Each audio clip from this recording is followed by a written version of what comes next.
আসসালামু আলাইকুম। আশা করি সবাই ভালো আছেন। আগামীকাল পুঁজিবাজার কেমন যেতে পারে এ বিষয়ে কথা বলবো। তার আগে আজকের মার্কেট নিয়ে একটু কথা বলবো। আগামীকাল মার্কেট কী হতে পারে সে বিষয়ে কথা বলবো।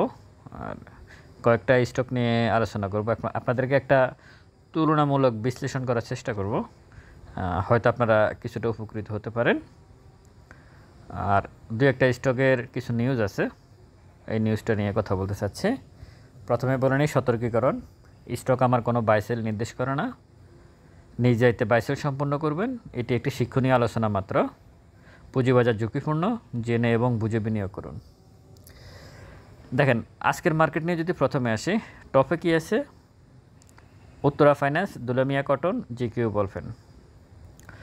ইন্ডেক্স মুভারে কী আছে? ইসলামী ব্যাংক ইন্ডেক্স প্লাস করছে 25, আর ইসলামী ব্যাংকই ইন্ডেক্স প্লাস করে রাখছে 11.40, ওয়ালটন করে রাখছে 6।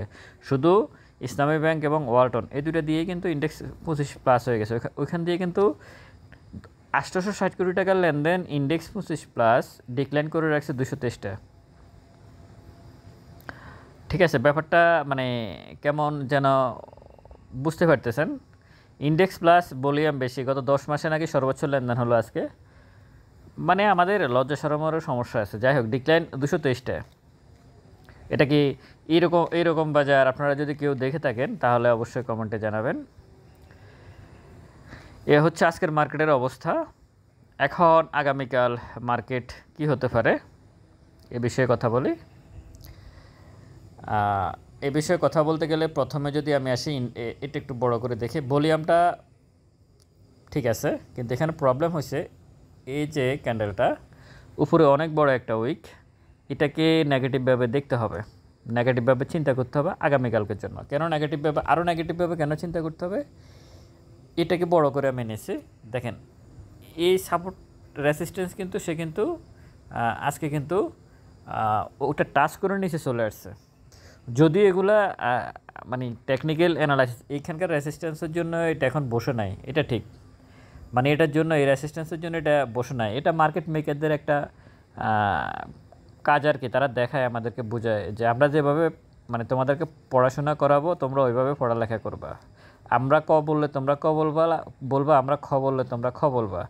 এইভাবে তারা তৈরি করে আর কি মার্কেট। যেমন আজকে যে ক্যান্ডেলটা, আচ্ছা সে বিষয়ে আমি আসতেছি। ইন্ডেক্স এখন 5219-এ, বিশাল এক র্যালি। পোর্টফোলিওর ফলাফল হচ্ছে 5% বাড়ছে, আর এখানে বিশাল এক পতন। পোর্টফোলিওর রেজাল্ট হয়েছে 50% নাই। ঠিক আছে, এই হচ্ছে মোটামুটি মার্কেটের অবস্থা। এখন আগামীকালকের জন্য মার্কেট যদি আমি বলি, আমি একটু নেগেটিভভাবে মার্কেটকে দেখতে চাচ্ছি। মার্কেটকে। হ্যাঁ, ইন্ডেক্স প্লাস হোক আর মাইনাস হোক, মাইনাস মানে আমি একটু নেগেটিভভাবে চিন্তা করি, কিন্তু ইন্ডেক্স প্লাস মাইনাস যাই হোক না কেন, পোর্টফোলিওর কিন্তু খুব বেশি কিছু হচ্ছে না। এটা হচ্ছে সবচেয়ে ভয়ঙ্কর দিক। আর আমরা এখন কি অ্যানালাইসিস করতেছি আমি একটু বলি। প্রত্যেকজন যারা এখন মিডিয়াতে, ইউটিউবে বা ফেসবুক পেজে যারা আজকের মার্কেট নিয়ে অ্যানালাইসিস করবে, তারা বলবে উপরে অনেক বড় একটা উইক আছে, একটা সবুজ ক্যান্ডেল, উপরে উইক আছে, এটা আগামীকাল মার্কেট নেগেটিভ হইতে পারে।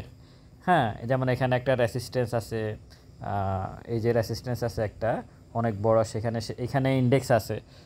তো সুতরাং মার্কেট আগামীকালকে একটু ডাউন ট্রেন্ডে থাকতে পারে, সম্ভাবনা আছে।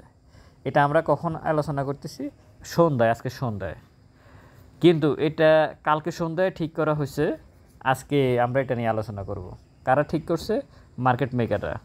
তারাই এটা ঠিক করছে যে আমরা এইভাবে ক্যান্ডেলটা তৈরি করব, উইক দেব আজকে রাতে। এখন আগামীকালকে যারা অ্যানালাইসিস করবে তারাই এটা নিয়ে লাফালাফি করবে। এখানে একটা উইক আছে, এখানে বডি আছে, লাল আছে, নীল আছে। তো সুতরাং মার্কেট মেকাররা তারা এটা কালকে ঠিক করছে, আমরা আজকে অ্যানালাইসিস করতেছি। যারা অ্যানালাইসিস করতেছে প্রত্যেকে আজকে অ্যানালাইসিস করতেছে। আমরা কি কালকে জানছি যে এটা উইক হবে অনেক বড়, ওই রেসিস্ট্যান্স থেকে নিচে চলে আসবে? জানতাম না। তারা এভাবে তৈরি করছে, আমরা এইভাবে কথা বলতেছি।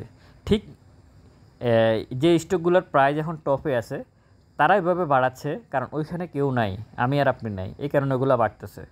আবার আমি আর আপনি যখন ওইখানে ঢুকবো, তারা আবার ওইখান থেকে চলে যাবে, তারা আবার যেখানে আছে আবার ওটাকে উপর উঠবে, আবার এটাকে আমরা লসে সেল দিয়ে দিকে যাব।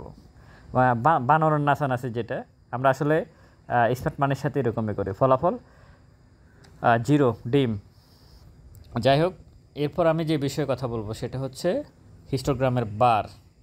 হিস্টোগ্রামের বারটা পজিটিভ দেখা যাচ্ছে, সবুজ, ম্যাকডিতে আছে, তবে আরএসআই কিন্তু 81.54 হয়ে গেছে।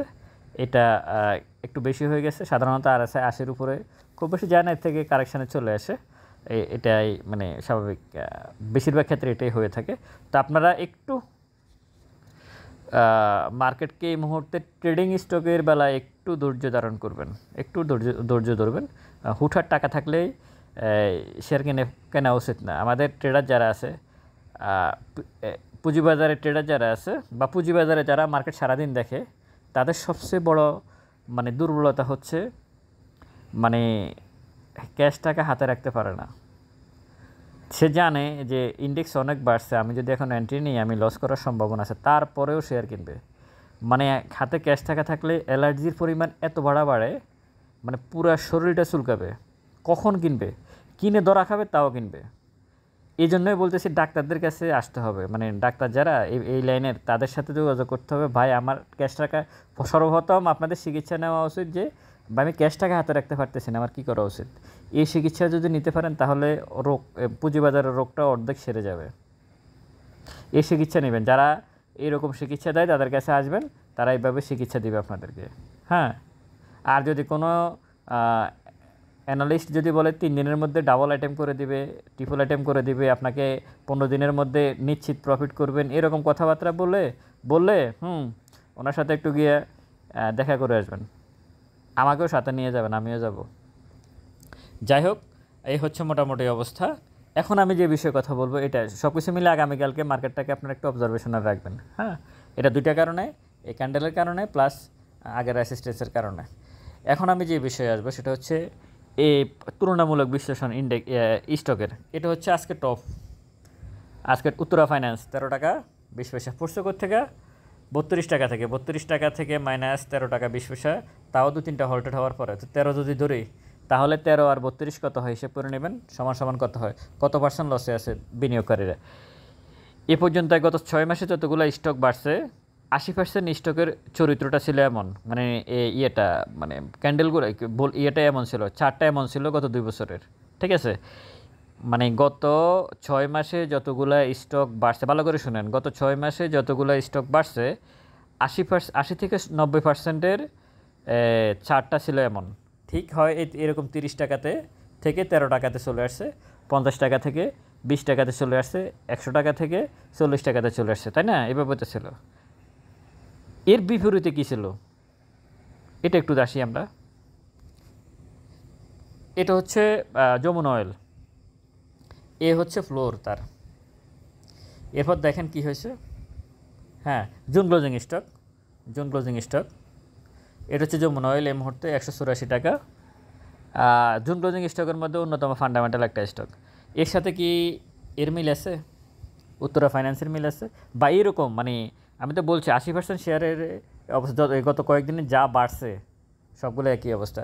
তো এই যমুনা অয়েলের কি মিল আছে? না, মিল নাই। কেন মিল নাই? এর সাথে এর পার্থক্য কি? এটা আপনারা যারা ফান্ডামেন্টাল অ্যানালাইসিস করেন তারা দেখে নেবেন। উত্তরা ফাইন্যান্স বনাম যমুনা অয়েল। আরেকটা দেখাই আমি, এটা হচ্ছে পদ্মা অয়েল। দেখেন, এই হচ্ছে ফ্লোর, এ দেখা যাচ্ছে ফ্লোর, পড়ছে উঠছে, কিন্তু ওই যেগুলোর দাম গত 6 মাস ধরে বাড়তেছে সেগুলো যে পড়ছে, পড়তেই থাকতে হবে, পড়তে নিচে চলে যাইতো, ইতিহাস হয়ে গেছে।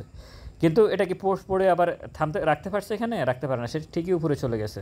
এখানে কি গত 2 বছরে কেউ লস করছে? করে নাই। যমুনা অয়েলে কি কেউ লস করছে? করে নাই।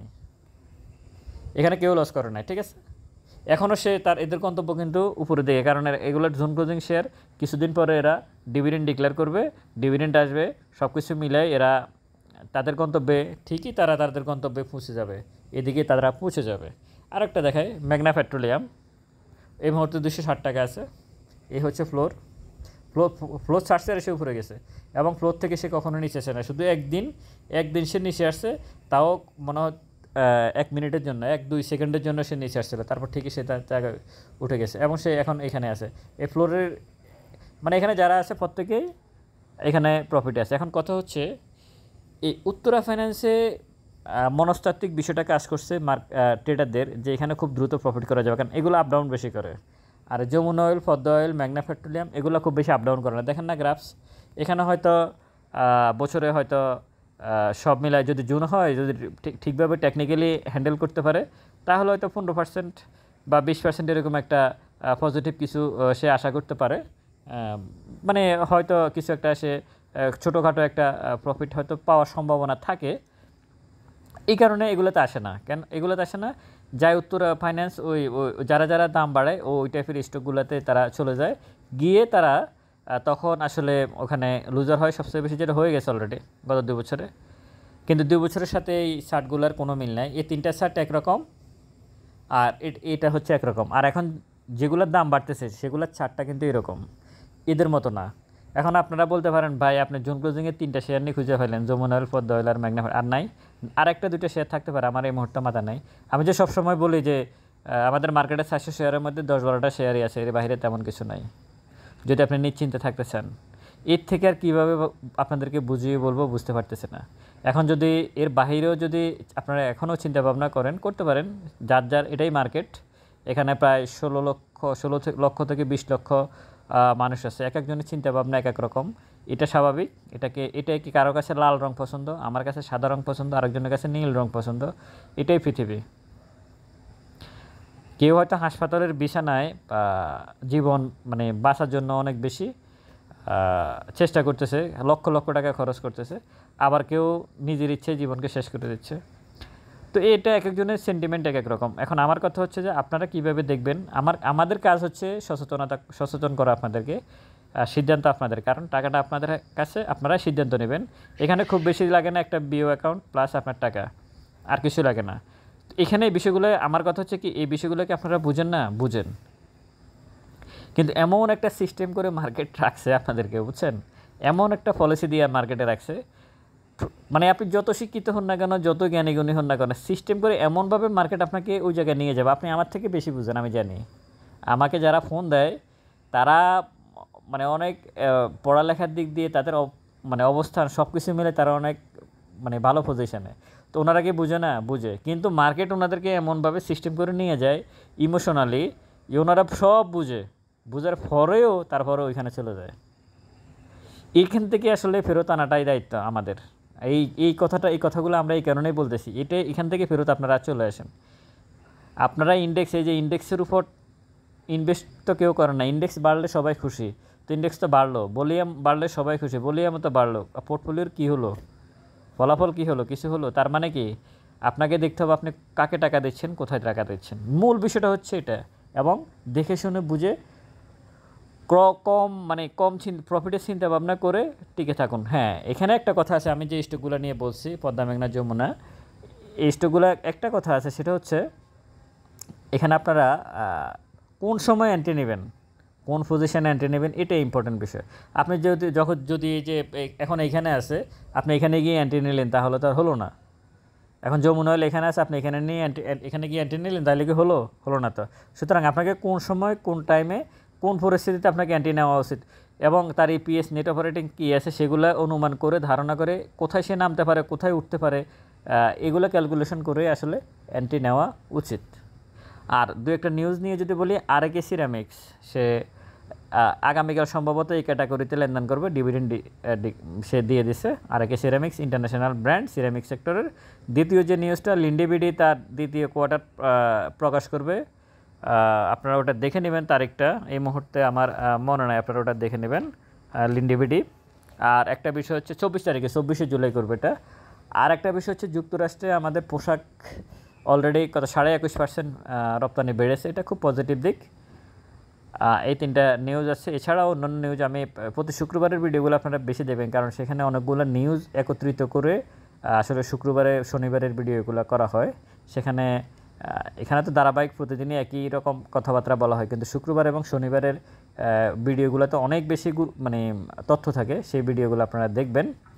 আর মাইলস্টোন কলেজের স্কুলের শিক্ষার্থীদের প্রতি আসলে সমবেদনা, যে পাইলট মারা গেছে ওনার প্রতি সমবেদনা। আমরা সবাই ওনাদের জন্য দোয়া করব, আল্লাহ তাআলা যেন যারা মারা গেছেন তাদেরকে যেন বেহেশত নসিব করেন, আর যারা অসুস্থ এই মুহূর্তে বিভিন্ন হাসপাতালে ভর্তি আছে, তাদের জন্য দোয়া করি তারা যেন খুব তাড়াতাড়ি সুস্থ হয়ে যায়। আগামীকালকের মার্কেট আপনারা একটু আশা করি একটু সাবধানতা অবলম্বন করতেই হবে, কারণ এখন ইন্ডেক্স অনেক বেড়ে গেছে। এটাকে কারেকশানের নাম করে আপনাদেরকে আসলে পরিস্থিতি ভয়াবহ একটা পরিস্থিতির দিকে নিয়ে যেতে পারে। সুতরাং ট্রেডিংয়ের ব্যাপারে আপনারা একটু সিরিয়াস হবেন। এখানে দুইটা জিনিস আছে, একটা হচ্ছে ক্যান্ডেলটাও আগামীকালকের জন্য আজকে যে ক্যান্ডেলটা করলো এটাও একটা মানে নেগেটিভভাবে দেখতে হয়, আর আগের যে রেসিস্ট্যান্স সেটাকেও একটু নেগেটিভ, দুইটা জিনিসই একই জায়গায় হয়ে গেছে। যদি ব্রেক করে উপরে চলে যায় সেটা হয়তো যেতে পারে, সেটা পজিটিভ হবে। তো একটু কিছুটা সাবধান হওয়া উচিত বলে আমি মনে করি, বিশেষ করে যারা ট্রেড করতে চাচ্ছেন তাদের জন্য। আবারও বলে রাখি, সতর্কীকরণ, এটি একটি শিক্ষণীয় আলোচনা মাত্র। স্টক আমার কোনো বাইসেল নির্দেশ করে না। নিজ দায়িত্বে বাইসেল সম্পন্ন করবেন। পুঁজিবাজার ঝুঁকিপূর্ণ, জেনে শুনে বুঝে বিনিয়োগ করুন। ভালো থাকবেন, দোয়া করবেন। সবাই সবার জায়গায় ভালো থাকুন। আসসালামু আলাইকুম। স্টক সাজেশন এবং পোর্টফোলিও ম্যানেজ করার জন্য ডেসক্রিপশন বক্সে নাম্বার দেওয়া আছে, যোগাযোগ করতে পারেন। ধন্যবাদ।